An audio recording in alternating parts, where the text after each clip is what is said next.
Hello anh em, ở video này thì mình sẽ làm về con Titan Bersagliere. Con cung này thì không có gì để nói thôi.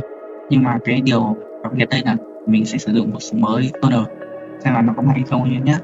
Con cung thì biết đến là một con Titan có khả năng bắn tỉa cũng như là độ cơ động cực kỳ là cao. Và mình sẽ kết hợp với bộ súng mới này có tầm bắn 800 m, xem là nó có bá đạo như là của Venin hay là những cái khẩu trước hay không nhé.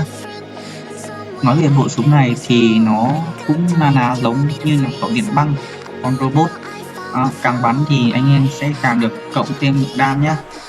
Nhưng mà điểm yếu duy nhất của cái này đó chính là khả năng hồi đạn nó hơi bị lâu, là 9 giây, nên là nó cũng không được càng quét mạnh cho lắm anh em ạ. Khả năng tích tàu mẹ của bộ súng này thì cũng là không quá nhanh anh em nhé. Thế nên là mình không đánh giá cao bộ súng này ở trong hiện tại, và mình cũng chỉ đánh giá cao đó chính là con robot cũng như là bộ súng của nó thôi. Rồi anh em thấy con mơ sạc với cả cái bộ súng này bắn tỉa có mạnh không? Hãy để lại ý kiến dưới phần bình luận. Cảm ơn và chúc anh em xem video vui vẻ nhé. Tạm biệt mọi người.